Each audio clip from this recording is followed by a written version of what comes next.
Esse é o assunto, um assunto preocupante, que deixa a gente sempre com a pulga atrás da orelha. E agora eu vou conversar com quem entende desse assunto. Vamos ter uma consulta ao vivo e a cores.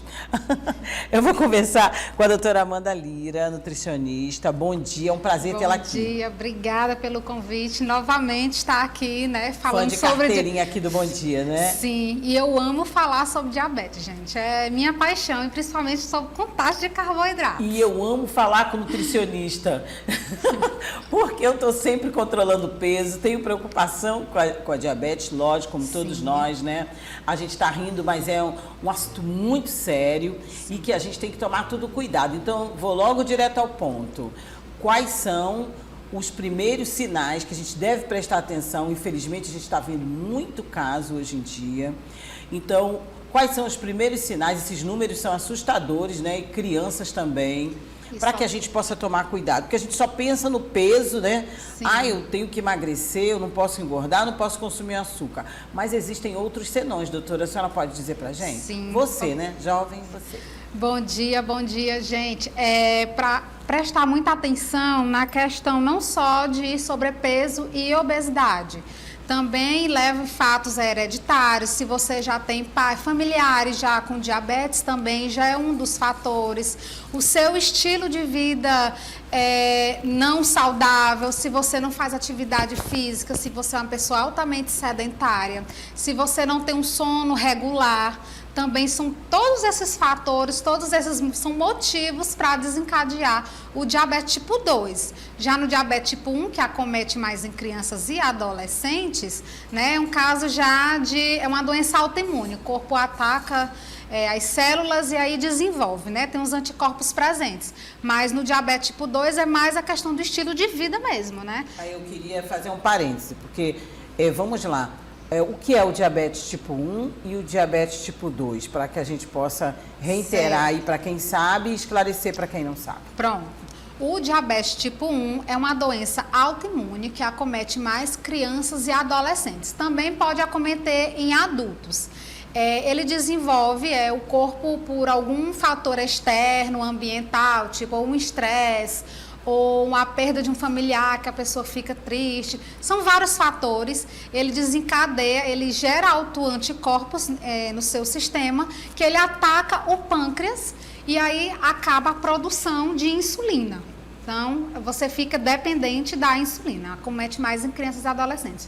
Geralmente, em crianças é diagnosticado após alguma infecção, após alguma infecção viral, alguma gripe, e os anticorpos já estão lá presentes e aí eles desencadeiam, aceleram o processo. Nesse pós-Covid é o que está mais aparecendo, né? Porque já os anticorpos já estão presentes, aí o vírus da Covid ataca e acelera o processo. Nossa, então agrava tudo ainda mais. Agrava tudo mais. E o diabetes tipo 2 é mais pelo seu estilo de vida, tem os pré-requisitos da obesidade, você já está com sedentário, você não come direito, você já vem de uma família que também tem diabetes, pai, mãe, os parentes de primeiro grau.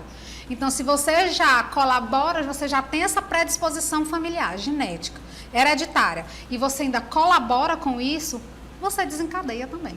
Bom, e quando não tem essa predisposição e num determinado momento da idade também, porque a gente sabe que quanto mais a idade avança, mais cuidados e prevenção com certas doenças, e o diabetes é uma, né?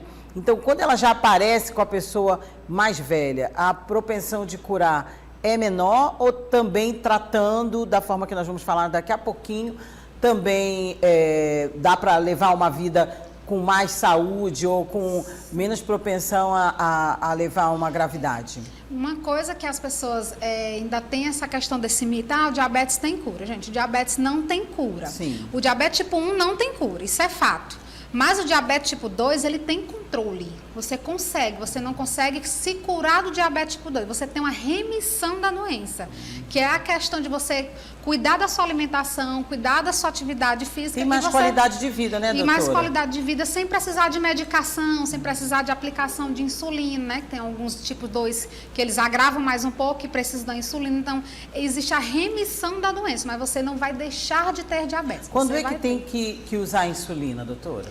É quando o pâncreas ele já está ali meio na falência, né? Já não produz a insulina que é para ele produzir para controlar os níveis de Necessária, né? glicose. Exato. E aí isso ocorre principalmente com o diabetes tipo 2, que é aquelas pessoas que acham que a medicação vai fazer o milagre, mas não vai fazer. A medicação, ela ajuda o pâncreas ali a estar trabalhando. Mas se você não faz por onde, não se alimenta corretamente, se você não faz a prática de atividade física, não tem um sono regular, ele vai se exaustando até chegar a um ponto que ele não quer mais trabalhar, vamos dizer assim. E aí precisa entrar na insulina. Bom, esclarecido quais são os sintomas e também essa questão da hereditariedade, às vezes não é, e aí tem que cuidar. Falamos um pouco das crianças. Eu gostaria que você falasse um pouquinho mais, doutora, sobre a diabetes nas crianças. Olha, infelizmente hoje está crescendo muito mais, até na questão da proporção de adultos. Não sei porquê, parece que quanto mais esclarecimento, nós estamos notando que ao invés das pessoas se prevenirem mais, isso ainda não está acontecendo a contento, né, professora? Infelizmente, a gente não tem estudos que comprovem ainda as causas que desencadeiam o diabetes tipo 1. Não sabemos ainda, tem estudos ainda rolando, mas assim, não tem uma causa concreta. Mas nas crianças está desenvolvendo mesmo, porque elas são mais suscetíveis a infecções, às gripes, esse período aqui, né, que passou a Teresina, os hospitais lotados. E aí, se ela já tem, né, uma predisposição, se já tem aqueles anticorpos presentes, então já acelera o processo. A gente até brinca, entre aspas, que veio uma geração, as últimas, dos ites. A gente fala, é rinite, é laringite, é faringite, é sinusite. Aí a gente fala assim, meu Deus, as crianças, elas ficam doentes facilmente. Sim, ficam. E aí vem a certa culpa da mãe. Ah, é porque eu introduzi doce demais. Ah, porque eu... Não, a culpa não é sua. Não se preocupe com isso. E a criança nasceu, veio com essa predisposição, veio com esses anticorpos. A gente não pode fazer nada, né? Sim, então nós temos esses números altos. Já que a gente não pode fazer nada, como você está dizendo, na questão de, eu não sou culpada porque meu filho está com diabetes, ele é cedo, mas o que fazer? E agora diagnosticou, né? Vamos para o tratamento. Você pode esclarecer para a gente, doutora, quais os tipos de tratamento para 1 e para 2 e se tem a diferenciação para criança e para outras faixas etárias, por favor? Tá. Para criança e adolescente, né, resumindo, por diabetes tipo 1, a gente tem a contagem de carboidratos, né, que é um melhor tratamento nutricional para efetivamente ter o controle. Então, o que você ingere, o que a criança ingere de carboidrato, ela automaticamente vai aplicar a insulina para aquela quantidade. Então, consegue-se ter um controle efetivo ali. Lógico que tem vários fatores que atrapalham a questão do controle, né? São 42 fatores que alteram a glicemia no decorrer do dia. Não é dizendo que todo dia você fazendo a mesma coisa vai controlar. Sempre vai ter um descontrole, vai ter uma hipoglicemia, uma hiperglicemia, mas a contagem de carboidrato hoje está sendo a melhor estratégia para o controle. O diabetes... Como é que ela é feita, doutora? Ela é feita, você tem um manual do diabetes, tá? Da Sociedade Brasileira de Diabetes. Sim. Você pega aquela refeição e conta os carboidratos. Vamos supor, num almoço, temos um arroz, um feijão, uma salada e uma proteína. Sim. Então, aqui, basicamente, o carboidrato vai estar no arroz e no feijão. A proteína não conta e nem as saladas cruas, elas também não contam.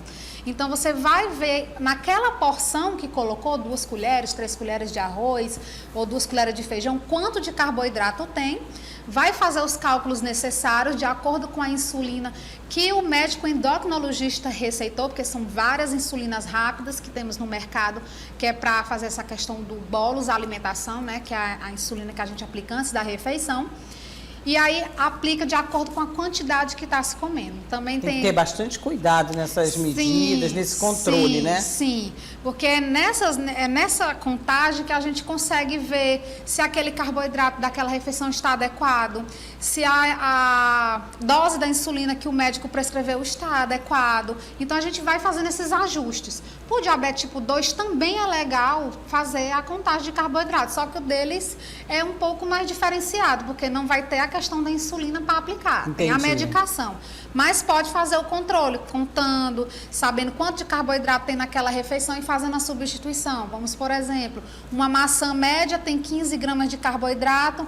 Ah, mas eu não quero comer uma maçã. O que é que eu posso substituir que dê 15 gramas de carboidrato? 2 fatias de pão integral. Então, tem esse método da substituição para eles também. Pronto. Então, também pode fazer pela contagem de carboidratos. Certo. Quanto às medicações e também as pessoas às vezes têm, poxa, mas eu vou ficar nesse controle, e as agulhas, é muito chato, é muito incômodo. Hoje até tem outros métodos, né? Estava vendo por meio digital e tudo mais, mas são às vezes caros, nem todo mundo pode. Vamos falar já, dando tempo aí, dessa questão do atendimento pelo SUS. Mas vamos então primeiro para essa parte. Diagnosticou, tem o tratamento e as medicações, elas também, é claro, variam, né, doutora? Sim, as medicações, elas variam, tem várias medicações orais no mercado, tá? Então, vai depender de como está a situação do pâncreas do paciente, que aí o médico endocrinologista que vai receitar, né? Nós, como nutricionistas, não temos respaldo para informar qual a medicação é adequada, só o endocrinologista. Mas existem várias no mercado que ajudam sim no funcionamento do pâncreas, ajudam no funcionamento da produção da insulina. E aí vocês nutricionistas vão estar sempre acompanhando. Esse é o tipo de doença que necessita direto da nutricionista, né? Exato. Hoje nós temos, agora partindo para o SUS, já que nós estamos no tratamento, é um tratamento caro, o tratamento do diabético? E o que tem no SUS que o diabético pode aproveitar, independente do nível, vamos dizer assim, da diabetes ou do tipo da diabetes? Sim. Existem vários tratamentos hoje. Tem o padrão ouro é a ponta de dedo, né? Você faz a ponta de dedo e marca no glicosímetro. Mas hoje existem tecnologias maravilhosas, como a monitorização contínua de glicose, que é o Freestyle Libre. Infelizmente, ele ainda é um pouco caro, um pouco inacessível pelo valor, mas... Aproximadamente quanto, você sabe dizer? Você sabe dizer? Sim, ele é 289 um sensor. Para nossa... Para durar 14 dias. Para nossa realidade, do nosso país e estado, é caro, né? Exato. E aí, no caso, quem tem diabetes tipo 1 e o diabetes tipo 2 também pode utilizar, teriam que ser 2 sensores por mês. Então, mais ou menos uma média de R$600 por mês. Então, ele é um pouquinho caro, mas ele dá uma clareza muito grande de como está o seu controle. Porque nem sempre os números lá do glicosímetro é o padrão ouro, é real. Mas ele lhe dá gráficos que lhe dá muito mais clareza das ações que você deve fazer. Então, se você vê que seu gráfico está baixando, tendo uma hipoglicemia, você vai lá e come algo de um açúcar, né? Um pouco de doce, né? Um pouco doce, que vira carboidrato mais rápido, né? Uma ingestão rápida de açúcar para poder não descer tanto. Um bombom, né? Uma colher de mel. Assim, eu nem gosto de falar muito, mas a Coca-Cola normal também, ela dá uma subida na glicemia. Só um pouquinho, né? A lata, dependendo do nível de hipoglicemia e dependente de ver a quantidade. Certo. Mas ele dá uma clareza muito grande. Eu gosto muito de recomendar a todos os meus pacientes que tenham o Libre. O Libre, eu sou defensora do Libre. Mas, infelizmente, eu sei que nem todo mundo tem a condição. Né? Mas pode entrar em processo no plano de saúde ou, às vezes, pelo SUS. Às vezes consegue, né? Consegue, sim. Consegue, sim.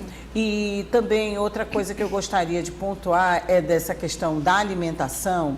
A gente sempre fala assim, gente, tudo vira açúcar, cuidado. Sim. Né? Então, a gente que está no sobrepeso, como é o meu caso, e que está no limite, por isso que eu brinquei dizendo que eu vou fazer uma consulta ao vivo, e que está no limite, quais são os cuidados que deve tomar para uma pré-diabetes não virar uma diabetes mesmo? O primeiro de tudo, a alimentação, com certeza, né? Uma alimentação rica em proteína, em gorduras boas, fibras, diminuir um pouco a questão do carboidrato, fazer atividade física é imprescindível para qualquer doença, não só diabetes, mas você fazer atividade física é para a sua saúde. Hoje vocês especialistas estão batendo muito nessa tecla em todo tipo de prevenção. Sim. Atividade física, porque a gente acaba no sedentarismo, ainda por cima a gente que trabalha direto no computador e só com o celular na mão, muito sentado, né? Exatamente. Então é necessário que, quantas horas? Normalmente aquela orientação de 1 hora por dia? Vai depender da pessoa mesmo, Claro. né? A gente recomenda no Importante é mínimo isso. assim 30 minutos diários, Mínimo né? mesmo, né? Mínimo mesmo, uns 30 minutos por dia já é o suficiente para você já ir prevenindo algumas doenças futuramente. Agora, o bom mesmo é que tenha o controle também direto com vocês especialistas, né? Sim. Tá sempre fazendo esse controle. Então, o pré-diabético, ele tem que baixar o peso, né, rápido, né? E também tá fazendo o seu controle, né? Sim. Para você não desenvolver o diabetes tipo 2, você se já está pré-diabetes, já é um alerta para você. Então você tem que prestar muita atenção. Opa, já estou com pré-diabetes, alguma coisa está errado, minha alimentação já está errada, estou tendo um estilo de vida totalmente errado. É modificar tudo, né? Então é virar, como diz, virar da água para o vinho, né? Então você precisa fazer atividade física. Sem tomar vinho, principalmente suave, que é doce. Até pode. Uma tacinha, uma dose, Eu tô não tem falando que problema. eu adoro vinho, eu gosto muito de vinho e já disseram, pode esquecer, vinho suave já não é legal de beber, ainda por cima, se você vai beber vinho, é seco ou meio seco. Sim. Aí um amigo meu que é médico também falou, Edna, na verdade é para não beber nada. Diabético Pode. É bom não beber nada. Não, mas pode. Hoje no diabetes, antigamente tinha essa questão da proibição, hoje não existe mais a proibição. Qual é a orientação então, doutora? Eu falo até para meus pacientes que eu não falo mais essa palavra proibição. Assusta. Vou deixar de comer. Não posso mais comer. Não é proibir, é moderar. Pão, biscoito, isso, que é uma tudo delícia. Tudo pode, mas com moderação. Tudo você não vai comer 3 pães. É de tudo um pouco, come né? um, não tem problema. Você não vai se acabar, vai num churrasco e vai lá, come muita carne. Come moderado. Toma sua cervejinha, toma sua... mais moderado. O problema das pessoas é que elas acham que diagnostiquei, eita, sentença de morte, vou deixar de comer tudo. Causa não até depressão na pessoa, exatamente, né? Mas não é assim, é tudo na moderação. Você não vai deixar de ter a sua vida, pelo contrário, você vai ter uma vida agora muito mais saudável. Já que a gente não vai falar que não pode, é proibido, mas vamos falar do que a gente deve evitar, o pré-diabético ou o diabético. Por exemplo, você disse assim, comer um pão, mas a pessoa não vai toda semana comer uma pizza como ela comia. Exato. Pode tomar uma cerveja zero álcool? Tem que ser a cerveja normal. E o vinho? Qual é o vinho? Enfim, dá para você resumir o que a gente deve evitar mesmo, já que você não quer falar proibir, mas pelo menos que por um tempo e logo no início que a gente deve evitar bastante. Primeiro, vou até brincar, que eu falo para meus pacientes, evitar comidas envenenadas e estragadas. Essas aí estão proibidas mesmo. Sim. Mas, assim, evitar ao máximo frituras, fazer preparações, né, no forno. Hoje a airfryer aí tá bombando. E acessível até. Acessível, né? Muito. Acessível. Então, fazer preparações mais assadas, sem óleo, sem a gordura. Até as preparações cozidas, né, aqueles caldos, não colocar tanto. Óleo, então, nem pensar. O óleo, né? trocar pelo azeite. É verdade ou é mito que o óleo de coco é o mais saudável? Não, assim, todos os óleos têm a sua... Senão, mas assim, não é a questão dele ser... Porque hoje mesmo está falando isso com a minha mãe. Óleo, a quantidade. Óleo de soja, óleo girassol, de girassol, enfim... Tem vários tipos e as pessoas falam, olha, esse negócio de óleo de soja não é mais, porque quando caiu ele por aquece, terra. É porque quando ele aquece, ele já vira não gordura, é mais tão saudável. Gordura trans mais rápido. Então, o azeite, ele demora mais um pouco. Então, é melhor o azeite do que o óleo de coco? O azeite é o mais indicado. Hoje, é o mais indicado. Mas o certo, se você for usar óleo, é pouca quantidade, não é isso? O mínimo possível. Melhor assado mesmo. A melhor assada ali no forno, com a própria gordura da carne, ali ela solta a banha do porco. O frango também tem a sua gordurinha, então ela já solta. Ai, tá me dando então, uma fome, só de... Tá ótimo. A gente tá só com cafezinho, minha gente, hoje, né não, Lorena? Vai sair um cuscuz, alguma coisa assim, um beiju, porque eu já vi que pão só pode um por dia. Um cuscuz, uma tapioca. É melhor, né? Falando nisso, quais são as opções? Por exemplo, para quem quer mesmo cortar, o nutricionista que eu conversei falou, olha, em vez de pão, coma a tapioca, coma o cuscuz, evite o pão, mas se você comer, foi como você falou, coma um só. Sim.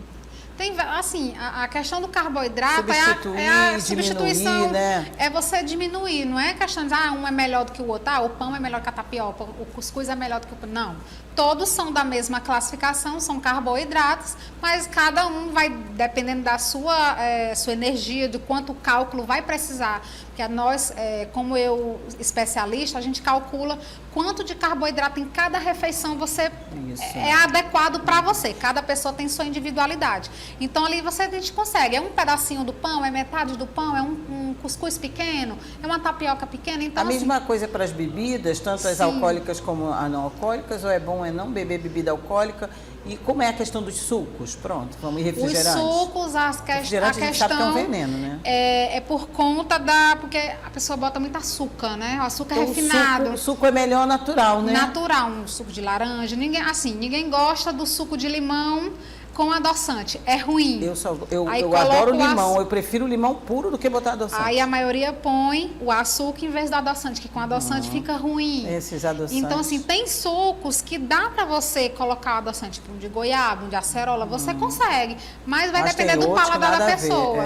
E a questão do açúcar em si, o açúcar refinado, ou açúcar, né, mascavo, você pode até consumir, mas pouquinho.